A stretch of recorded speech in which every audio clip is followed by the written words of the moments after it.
अर्जुन ने देखा, सिर्फ शरीर को नहीं देख रहे हैं, पूरी घटना को समझ रहे हैं, ये क्या हो रहा है। अर्जुन की दृष्टि अपने गुरुजनों और संबंधियों को देख रही है और कृष्ण की दृष्टि अर्जुन की दृष्टि को देख रही है। मुझे तो प्रतीत होता है कि कृष्ण की धड़कनें भी तेज हो गई होंगी। महाभारत के युद्ध से कहीं ज्यादा बड़ी कोई चीज होने जा रही है। गीता में सहस्रों महाभारतें समा जाती हैं। वेदांत का पूरा अमृत समाया हुआ है गीता में। इतनी बड़ी है गीता। कोई उसकी वजह होती तो बता देते। वो तो यही कह रहे हैं, मोहे सुन सुन आवे हंसी।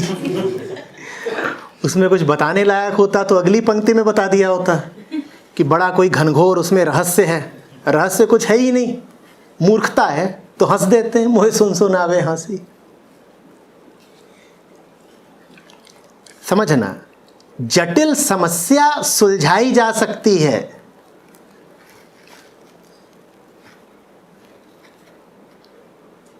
मूर्खता का कोई इलाज नहीं होता। कोई गुत्थी हो, कोई गहरा राज हो, उसका अन्वेषण किया जा सकता है,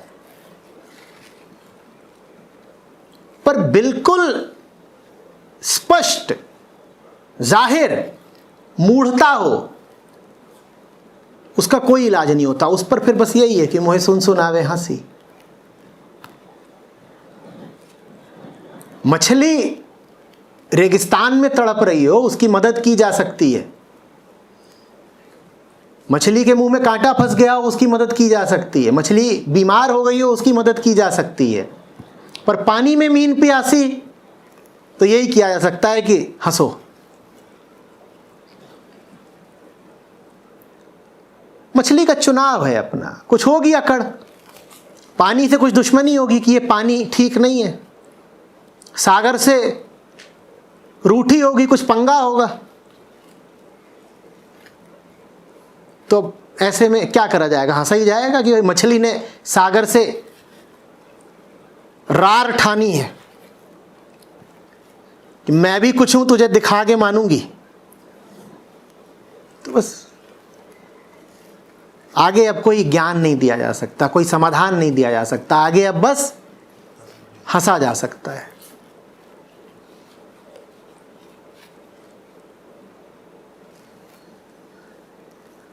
मछली कह रही है ये सागर बड़ा अत्याचारी है, अब मैं निर्जल उपवास करूंगी। पानी छूंगी ही नहीं। ये सागर बड़ा अन्यायी है। No water.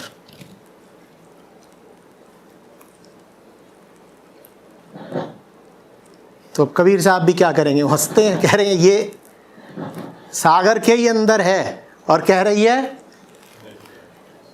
कि निर्जल उपवास करूंगी। तो ठीक है भाई,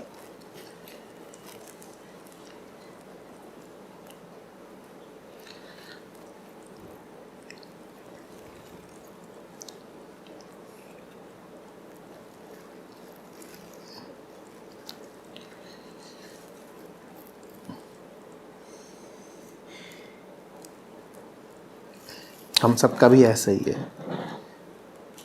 हम जिसकी तलाश में हैं, वास्तव में हम उसके अंदर ही बैठे हुए हैं।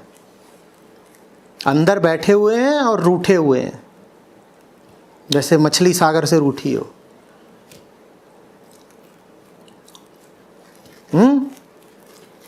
अनुपात भी वैसे ही है।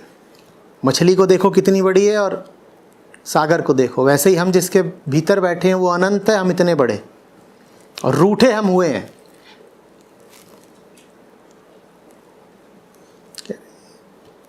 कुछ मामला ठीक नहीं है।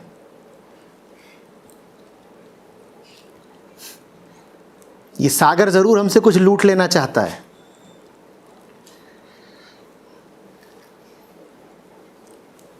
मामला बड़ा फिशी लग रहा है।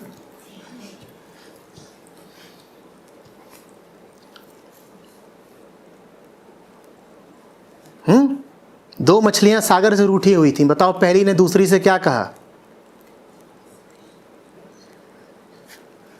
आई smell some fish.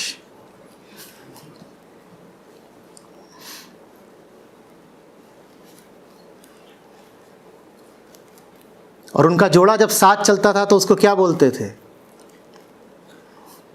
Fishy fishy.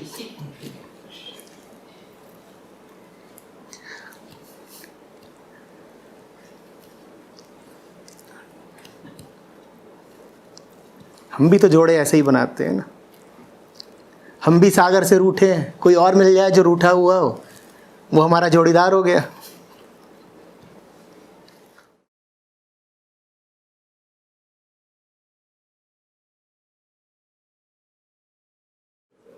चोरी तो कर रहे हो, ये तो बताओ माल किसका चुरा रहे हो?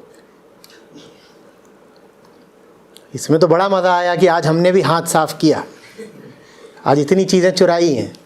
ये बता ही नहीं रहे कहाँ से, कहाँ से, कहाँ से? अपने ही घर से। घड़ी पहले बाएं हाथ में पहनते थे, अब दाएं हाथ में पहनी है। क्यों? चोरी की है ना। बाएं हाथ से चुराई है, दाएं में डाल ली है। और बड़ा रस आ रहा है बताने में कि देखो हमने भी आज माल पार किया।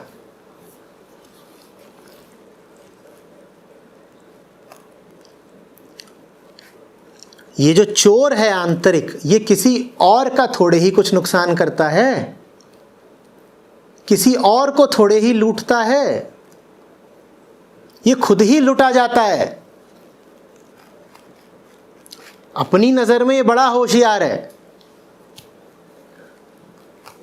पर इसको इसकी होशियारी बहुत भारी पड़ती है। ये सोचता है ये दुनिया को लूट रहा है और हो रहा है खुद ही बर्बाद।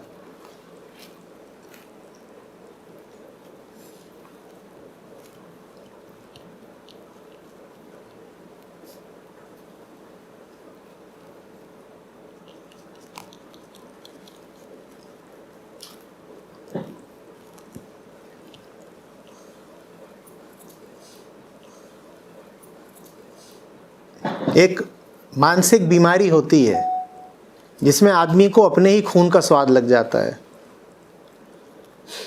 जानते हो? 2-3 तरीकों से लगता है। एक तो ऐसे कि तुम्हारे होंठ में खून आने लग जाए, जाड़ों में होता है कई बार, तो तुम उसको ठीक ही नहीं होने देते, तुम उसको थोड़ा थोड़ा नोचते ही रहते हो। देखा है? होंठ फट गए हो तो और उस पर ज़बान फेरने का मन करता है।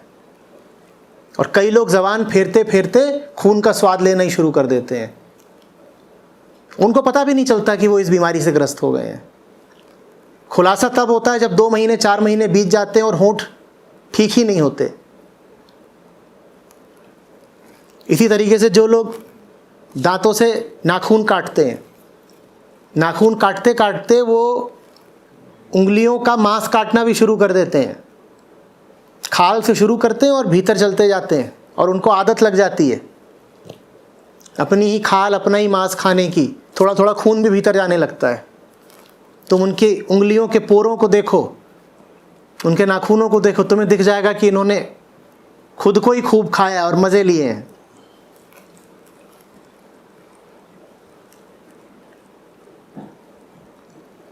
तो अपनी नज़र में हम बहुत रस ले रहे हैं, नुकसान किसका कर रहे हैं?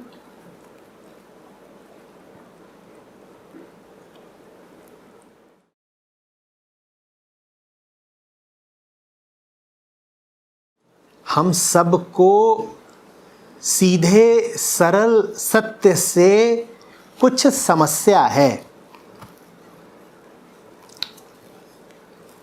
हमें टेढ़ा जीवन जीना है तो हम सिधाई से रूठे हुए हैं। जो सीधी सच्ची सरल बात है उससे हमें तकलीफ है, इसी को रूठना कह रहा हूं। हम आतुर हैं कि हमें कुछ ना कुछ टेढ़ा तिरछा चलना है। सीधी सरल बात यह है कि मुक्ति चाहिए तो मुक्ति लो। हमारी चाल टेढ़ी है, हम कहते हैं चाहिए तो मुक्ति है, पर हम चुनेंगे बंधन को। तो इसे मुक्ति से रूठना ही तो कहेंगे ना, कि चाहिए है मुक्ति और चुन रहे हैं बंधन को। चाहिए सच्चाई है, चुन रहे हैं झूठ को। ये है रूठना, कि जो चाहिए उसकी जगह जीवन को ले किसी और दिशा में जा रहे हो।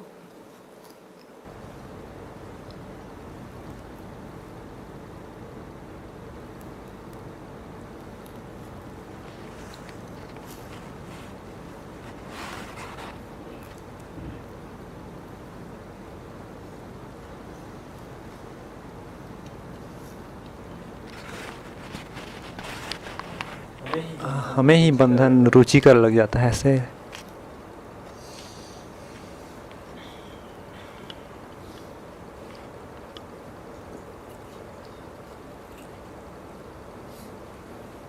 आगे बोलो। हाँ, तो हमारी ही गलती है, मतलब इसकी होगी शायद, यही है इसी।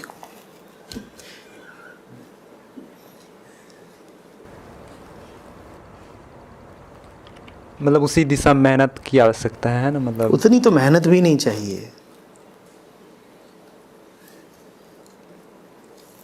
मैं चुनाव पर जोर देता हूं, मेहनत पर उसके बाद। क्यों? क्योंकि चुनाव की जहां तक बात है वो तो पूरा ही गलत करते हो। मेहनत बाद में आती है, क्योंकि मेहनती तो तुम हो ही। यहां कोई नहीं है दुनिया में जो बिना मेहनत के मजे कर रहा हो। होंगे भी तो 1-2%। मेहनत तो यहां सभी कर ही रहे हैं, मेहनत की दिशा गलत है।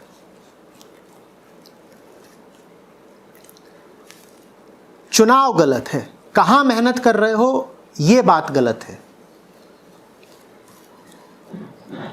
सुबह सुबह देखो ना सड़कों पर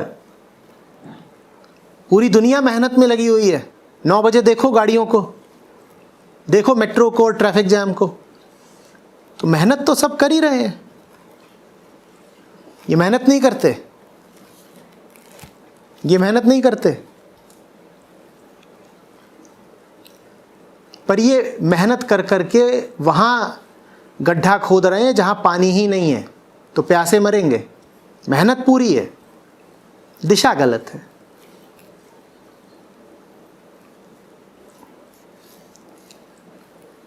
मेहनत जरूरी है, पर मेहनत से भी ज्यादा जरूरी है सही चुनाव। कहां कर रहे हो मेहनत, इसका चुनाव सही करना ज्यादा जरूरी है।